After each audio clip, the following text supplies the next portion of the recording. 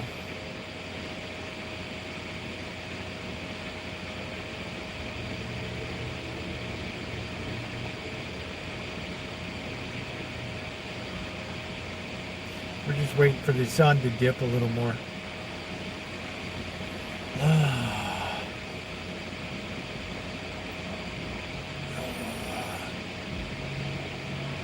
The headrest cooler. She sent me phone coolers, headrest coolers, walking coolers. When you go take a walk, right there, pop that baby on.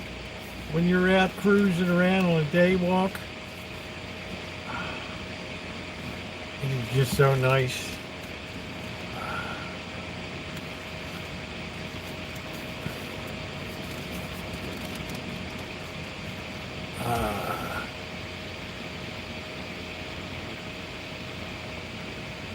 You just get that breeze.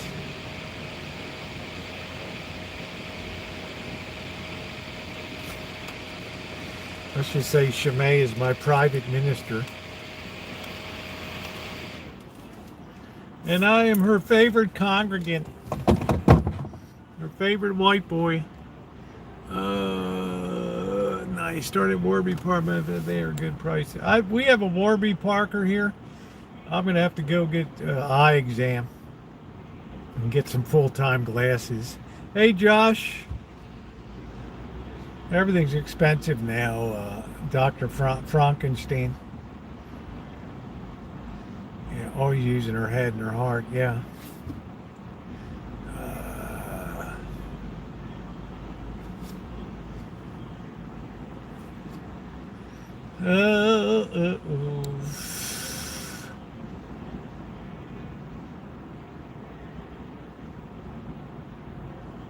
Hey, Anand.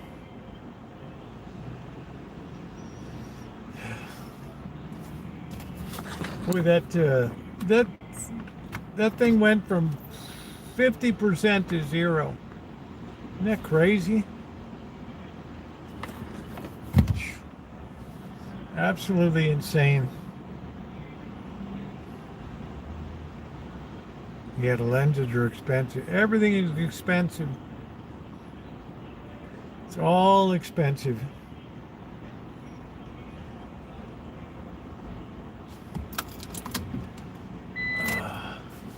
I say, you, Corky says, go out there and grind your own lenses and polish them. DIY.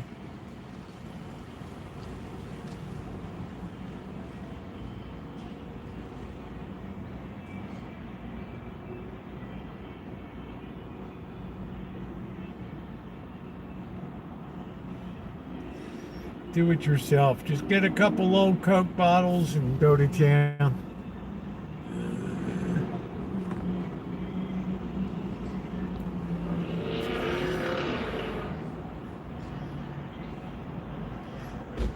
These people wear sweaters and sweatshirts.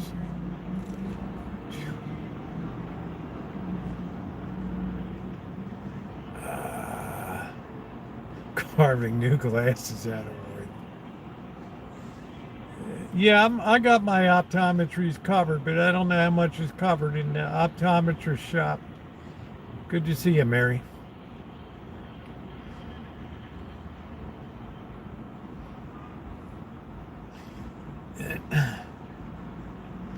It's like dental insurance is a joke.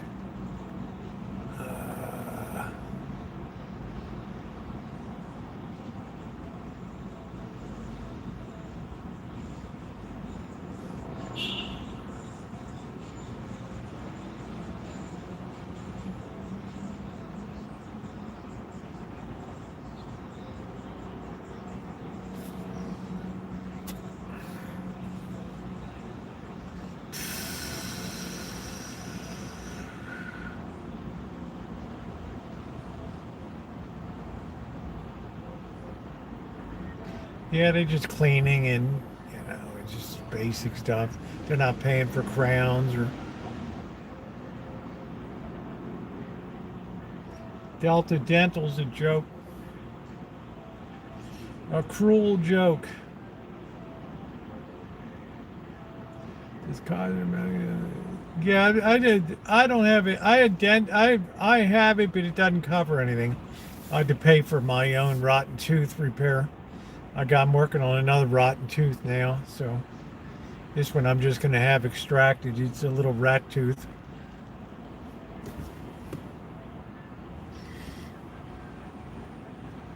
It should not diminish my stellar looks. It's bottom just a little back, a little rat tooth. It's all rotten. Got my Costco very well made because it's Costco's a good.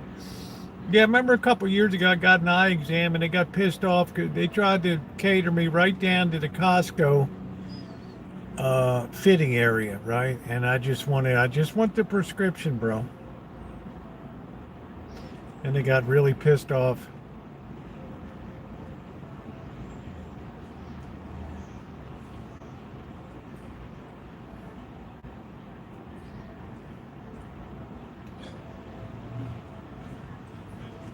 Delta Dental sucks eggs. I mean, they're...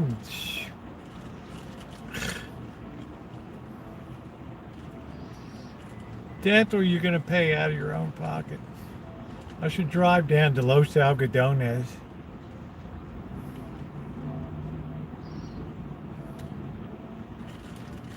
Yeah, Kaiser, they kind of cared over there. You know, I went down to the glasses and I said, I want to look around. No, you got to sit with a consultant. I said, I'm out of here. I don't like when people call themselves consultants.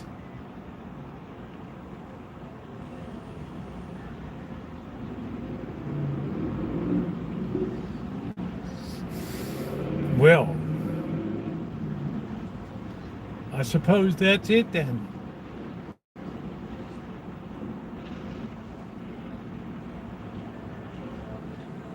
Well, like Amanda Huggins, well, obviously you're not the type of clientele for this operation. Of course they do, Josh.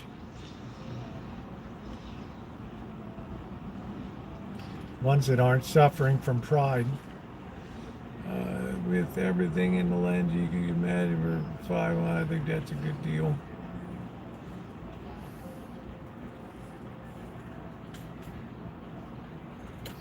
I feel like a ventriloquist. Everybody's got their hand up my butt for money.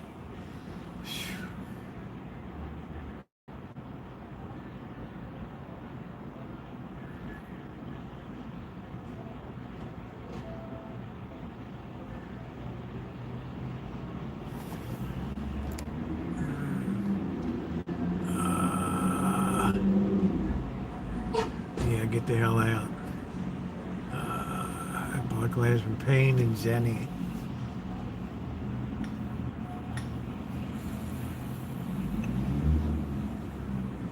Just when I read too, you know, if I'm glued to the side chat for hours and then you go take your look away, you know, or if I'm working too long on the computer, the vision starts to get scrambled a little bit. Eyes get tired. The entropy is draining my bank account. Wait till the teeth go rotten. That's a big drain. Yeah, thank you, Seawater. Appreciate it. It's my Giants official majestic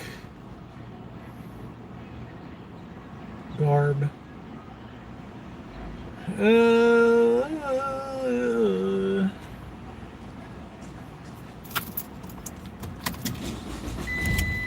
I don't know who you're talking to, El Guapo. Yeah, please hit the thumbs up. I got more crowns than the King of England. I might be looking at my very first tooth pull.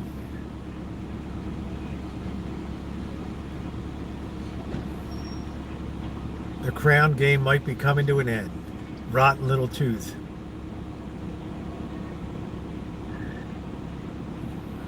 Temp is 90 right now. Right now. Ah, it feels lovely.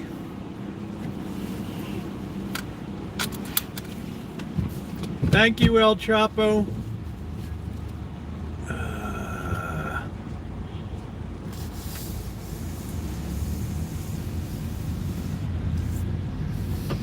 Oh, it feels good when you're rolling.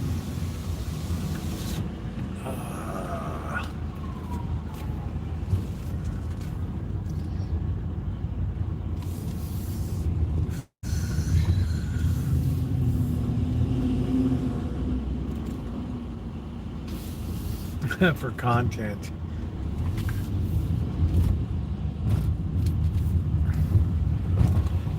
This royal family wishes there was no Prince Andrew.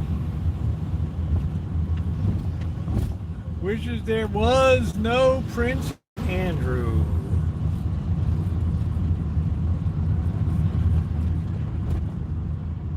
Because he's a super freak. Ah. It's a Brit, yeah.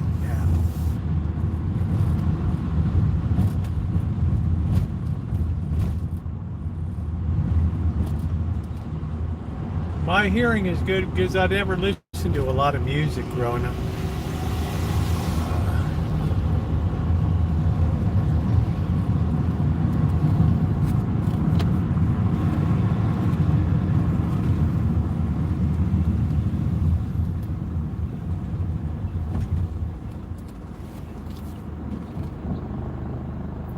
Well, if you need them, you need them.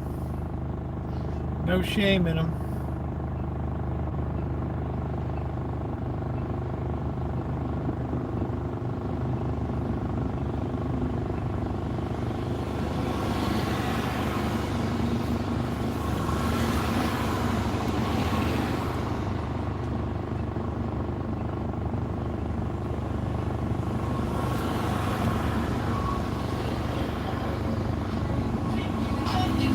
Grandfather had hearing aids. He still couldn't hear shit.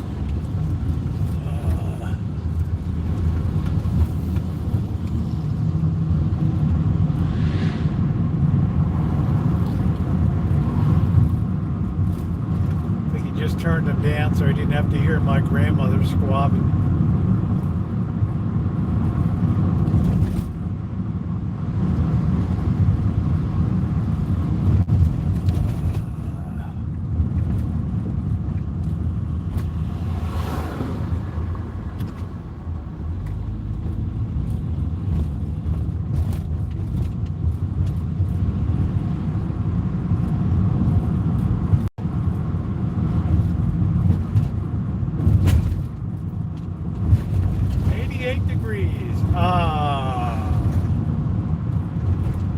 It's always cooler in the hood.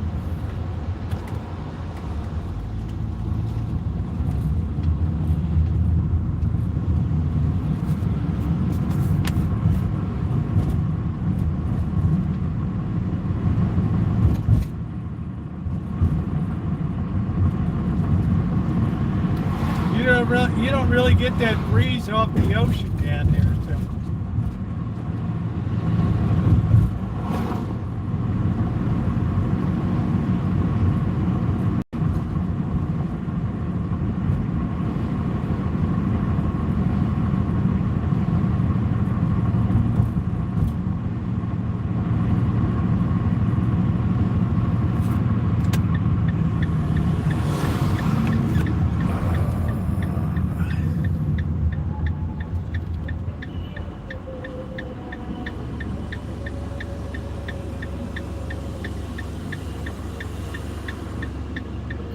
That lousy Jack in the Box.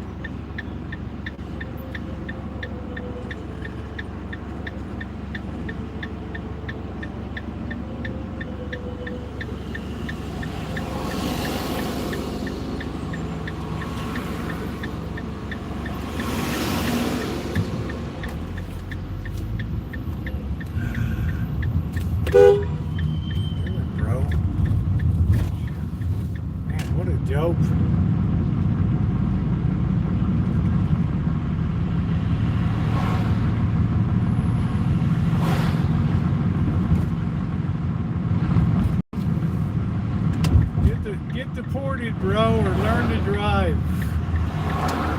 My best advice. Say goodbye to the truck.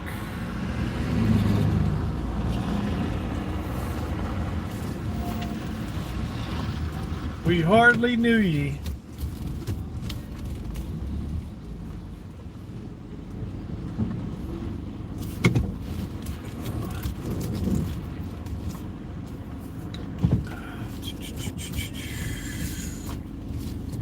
Goodbye, my good man. Happy trails.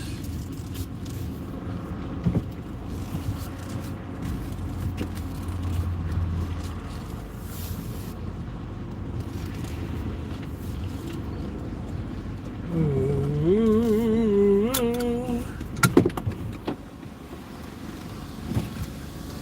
Oh boy, 87 degrees. Yes.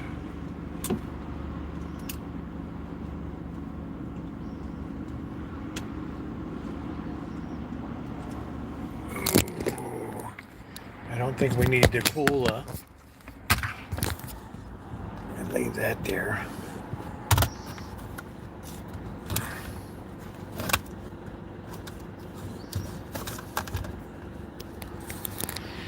Oh man.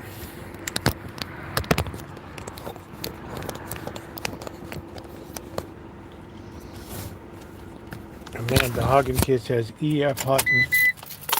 Oh. She likes a nice blue blood. They came over on the Mayflower.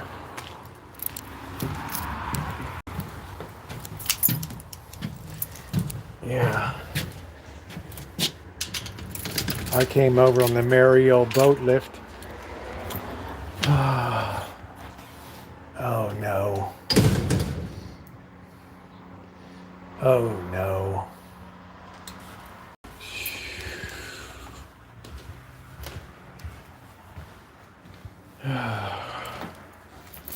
Every night is just a continuous horror show. This is the worst.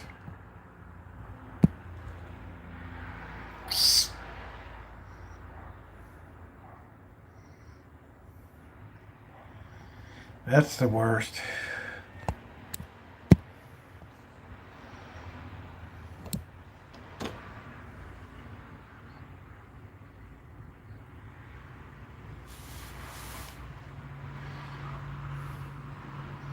Magic.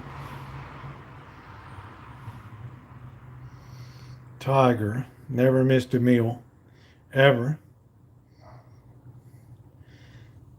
Skywalker, the handsomest.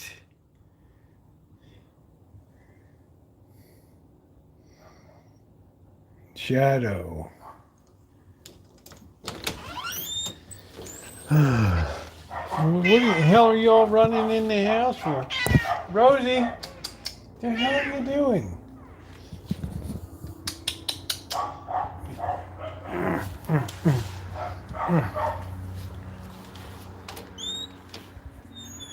What the hell are you doing?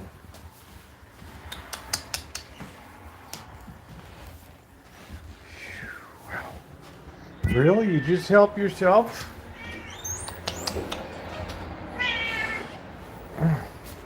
Oof. Swatted. Supposed to be brother and sister.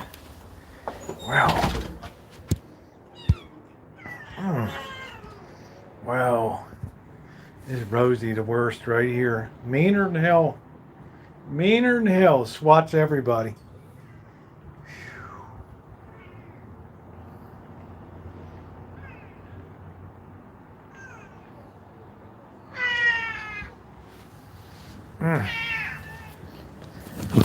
Oh, brother.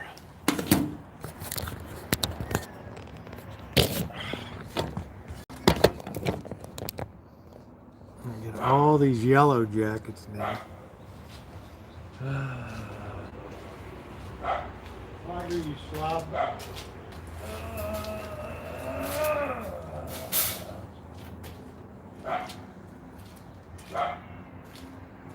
Skywalker. get out of there first. Oh, I can't reach it.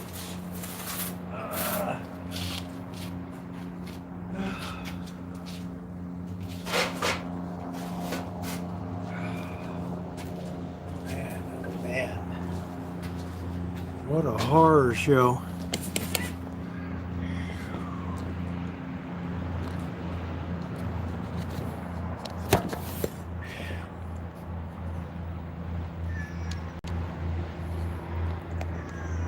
Kitchen Stadium's falling apart. Woman's gonna think we're a bunch of hillbillies here.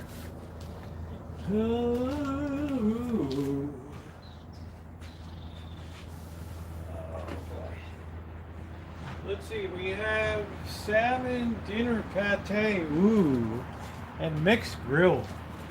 Ooh. Nice. High living. High living.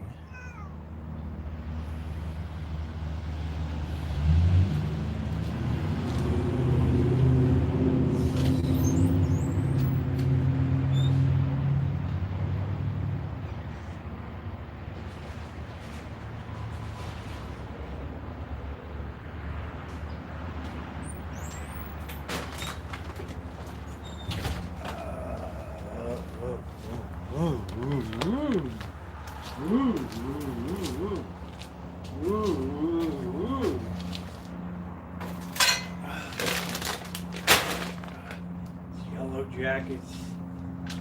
Son of a Skywalker. Salmon joy juice. Ooh.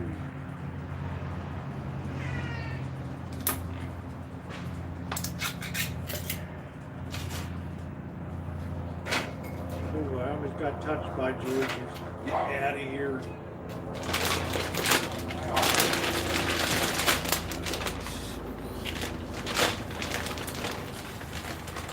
If I get stung by one of these,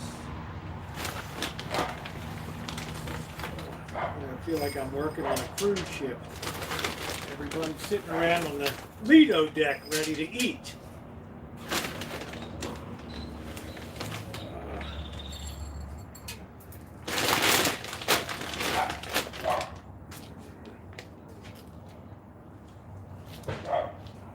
You're already sitting inside here, aren't you? What the hell are you?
Oh, everybody's happy.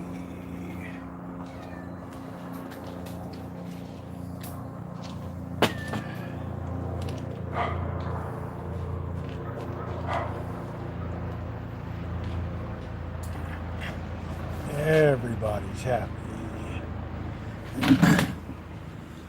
All right, let's have some peanuts. Oh, enjoy the show.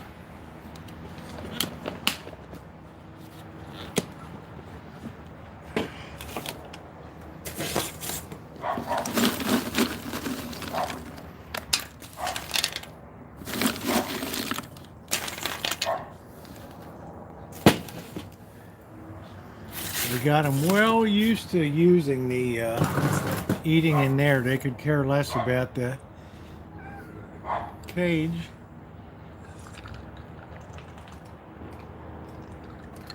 Have a little ice water and some peanuts.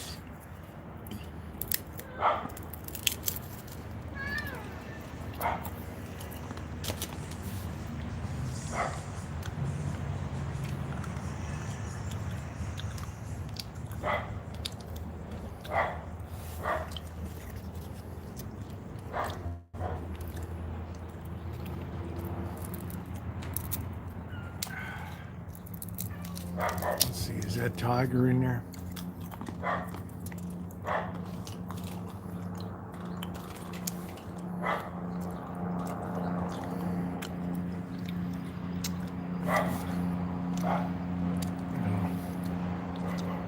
Well, that's okay. They all got to eat, so I don't, I put more food in it too. Yeah, it's a false sense of security.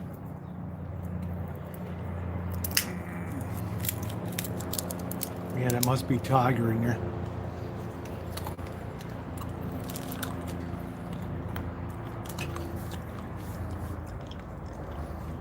You better believe Rosie's always the first one to eat though.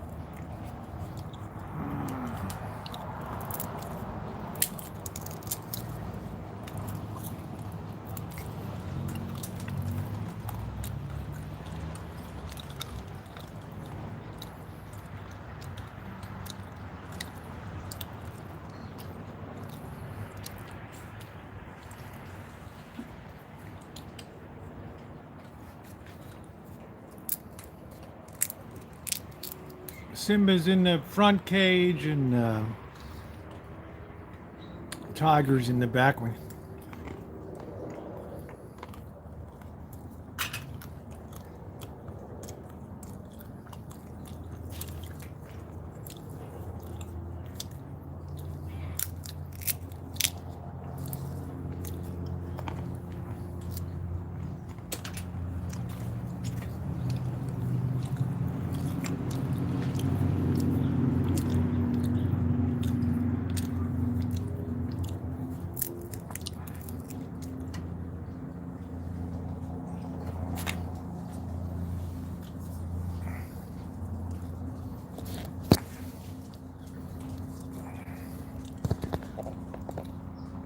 Shadows everywhere.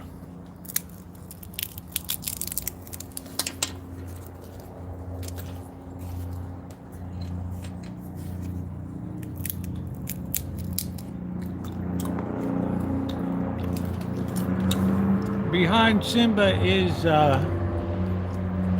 Skywalker.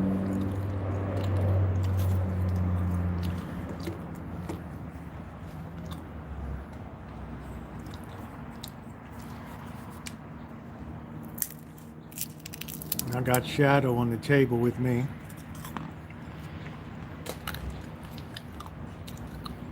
My Shadow.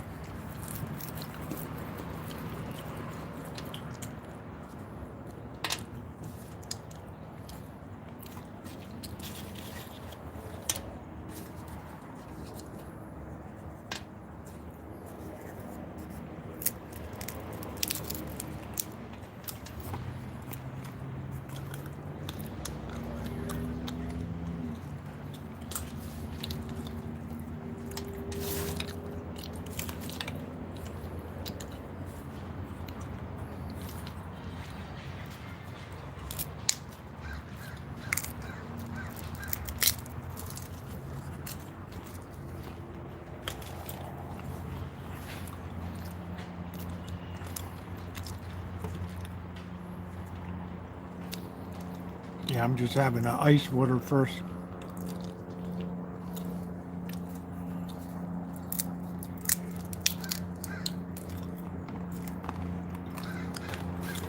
I think he was about 58.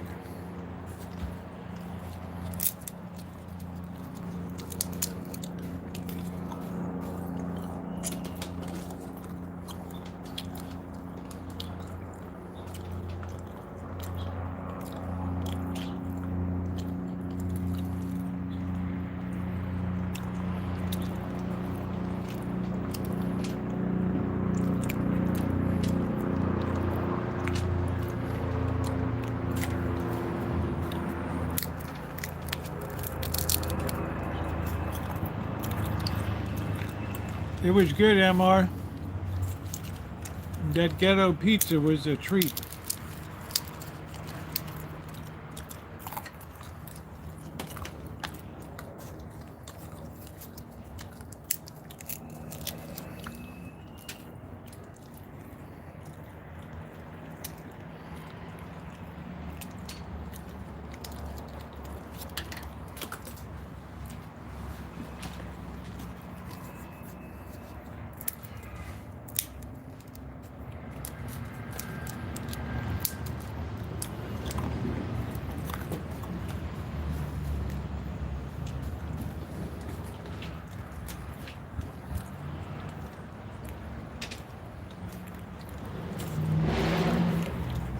We're trapping them to go get spayed and neutered.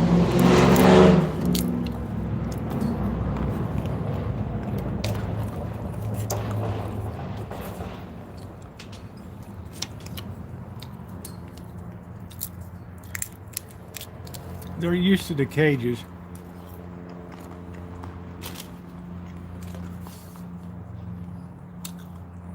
Now, we have population bomb.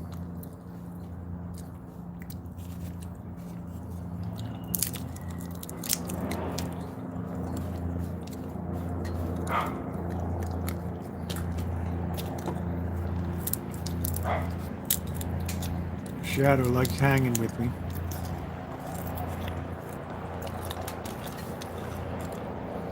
Yeah, Simba was done already.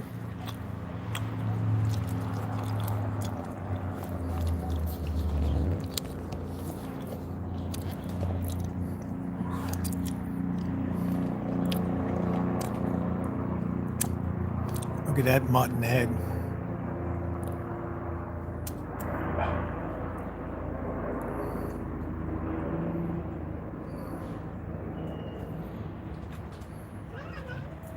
Woo.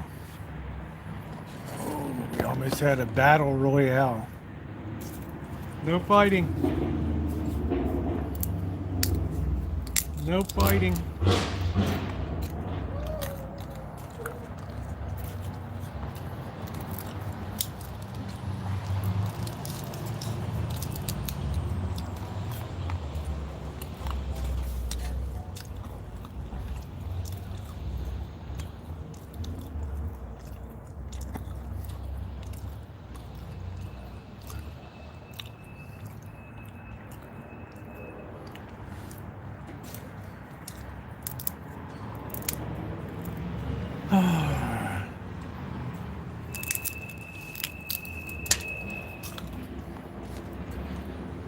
There's some big cats.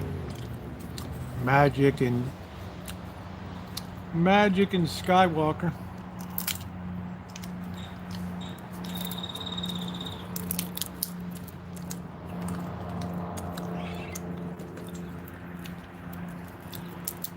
Hey, May.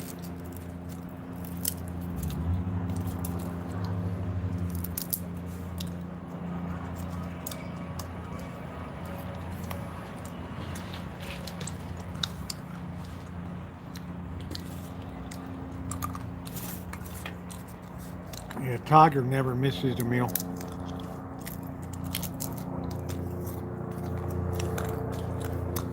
He doesn't care if the trap was coming down, 100 of them.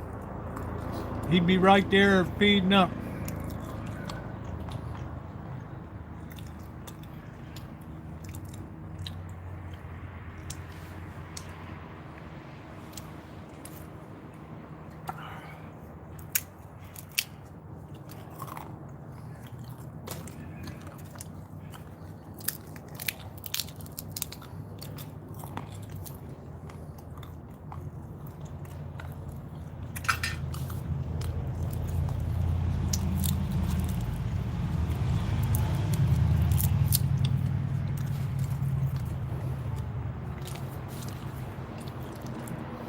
Yeah, thumbs up are appreciated.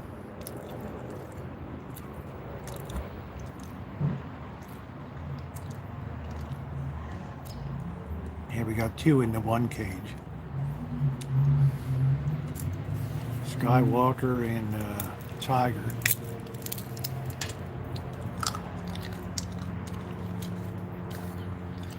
There's a definite pecking order here. Tiger's backing out. He knows it's time to pass the torch. Let the word go forth from this day forward.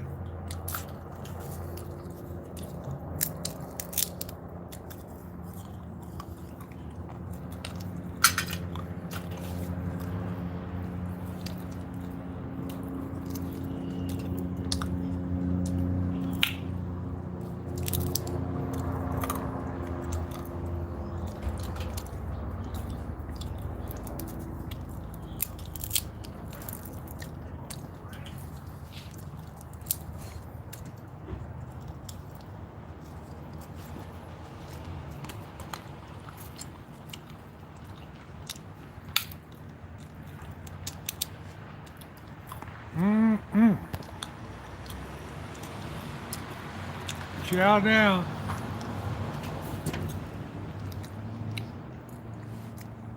Yeah, these cats don't even really, they're not really, they're the loosest definition of feral now. Tiger's been around for years.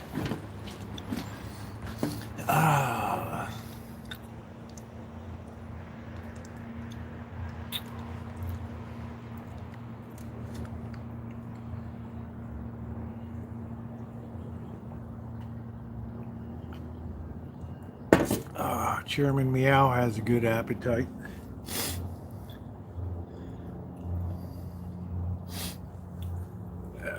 Chairman Meow would sit in there all night long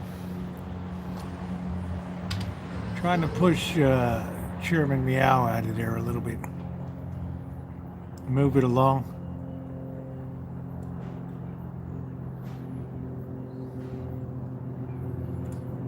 But Chairman Meow is like, I will not be moved.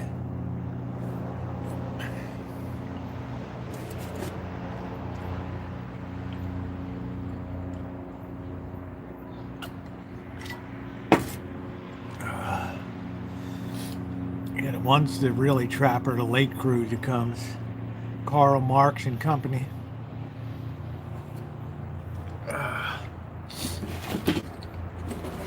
I don't know. Used to be Chairman Al kind of laid back. Now Shadow's looking like WTF. Are we eating it all? Or are we going to save any?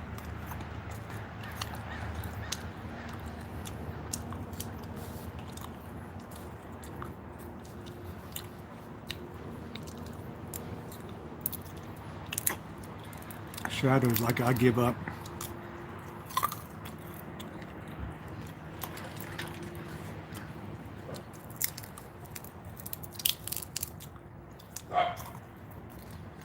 Yeah, Hillary style pantsuit.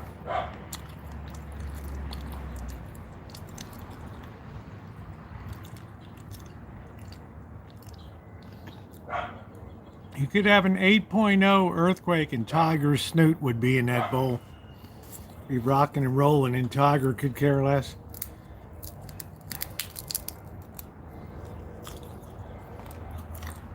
Chairman Meow also likes to lay in the water bowl with water in it.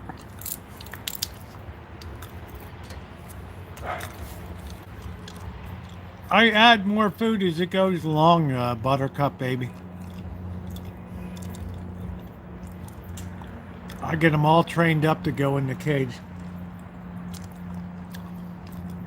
It's a multi-step process.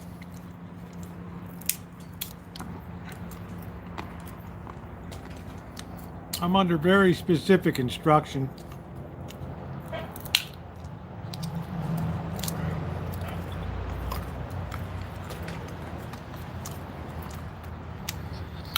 We have the early Blue Plate Special Diners, and then we have the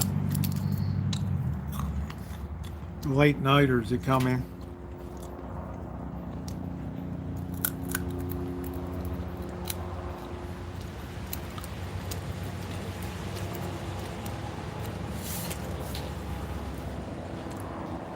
Yeah, we know what's going on. We know what's going on.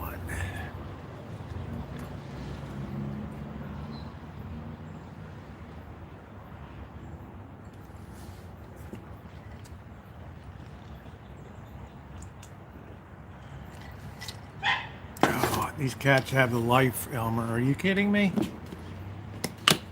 I'm not sure, Observer. I'm going to get my beer now. I finished my H2O. No, that's not Tiger in there. I don't know who the hell's in there.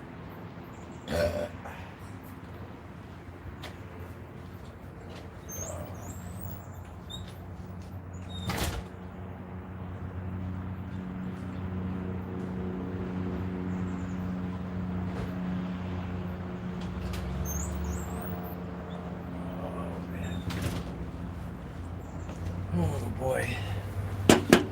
Oh.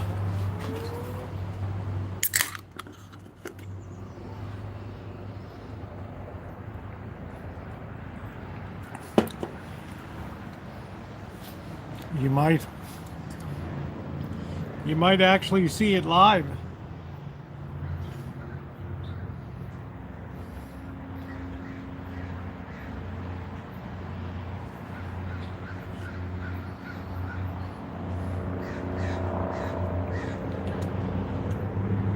Might actually see it live. The two little ones are going to go into the carrier. They're used to being together. Look at that snoot still in there.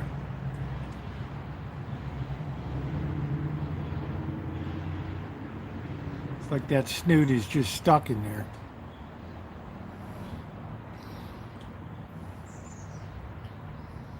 No, they won't get crushed. Their instinct is to pull that tail in at the first sign of trouble.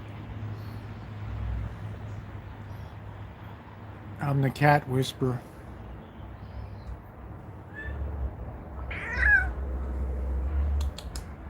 Shadow.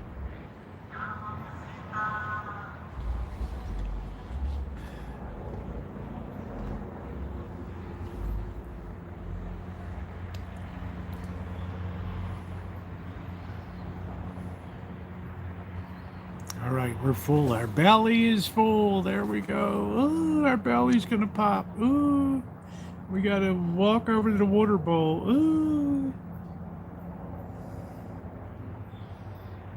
And then we're gonna bathe and preen.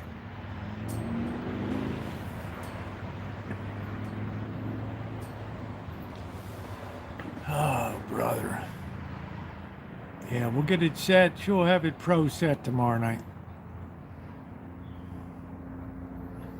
She will have it pro set. I have to clean up the place so it doesn't look so trashy around here, but I've concentrated on doing the work I need to do on the workshop.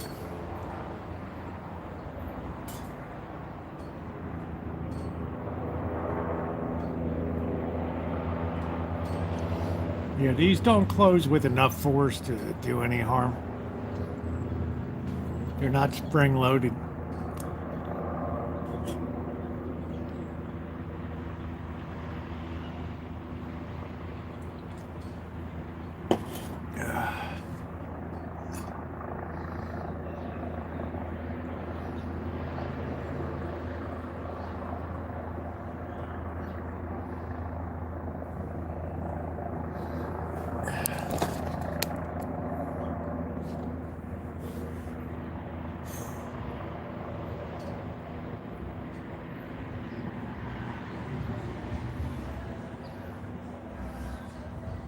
It's a nice dump.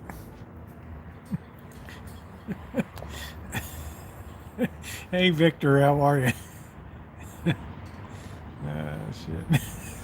Shit. Pinch it off clean. There you go. Good job. Good job. There we go.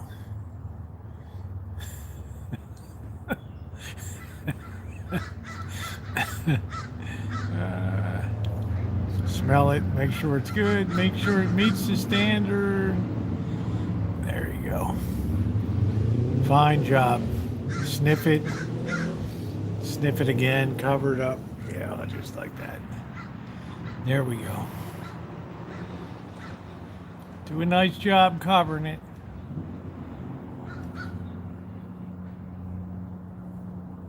Beautiful. Good job. Nice big healthy one. Let's get some water on these plants.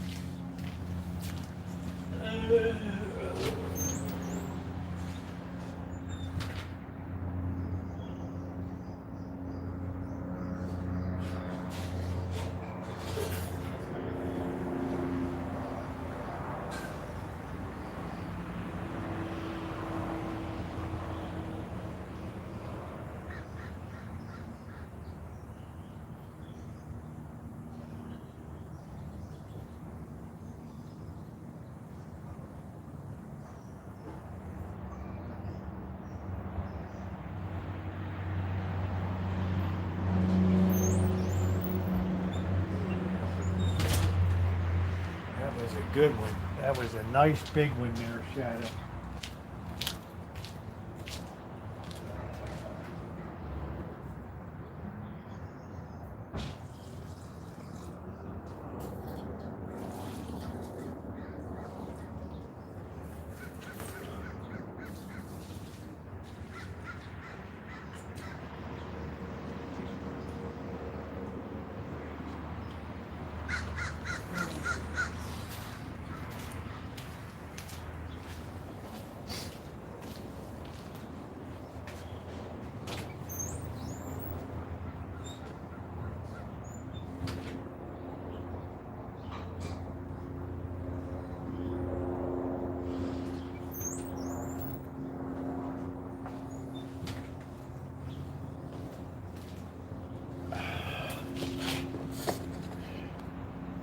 I don't know what the hell he's doing. Always a lot of trouble right there.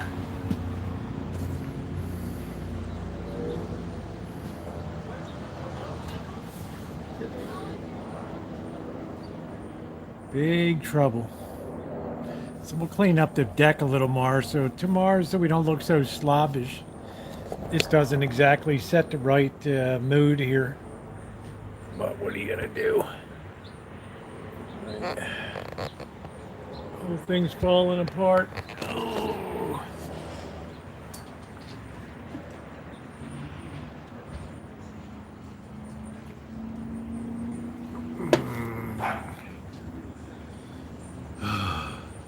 I didn't throw them in the yard. The cats knocked them all around.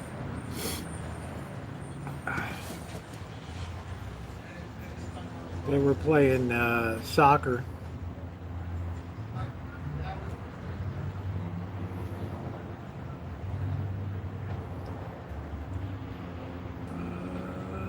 Yeah, they like to hide it, and then the other ones come and jump on top of it, and the other ones come and kick it down. It's a nightmare. It's very hard when you're not a cat lover. You just gotta roll with the program now. Boy, Skywalker's finally had enough.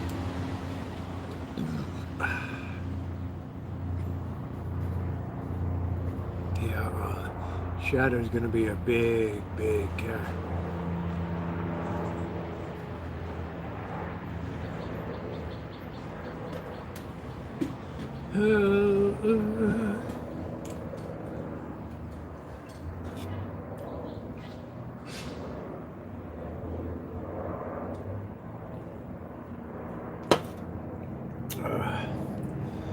All right, guys, well, I think that's going to do it for me. I'm standing by to give a ride to surrender the truck tonight.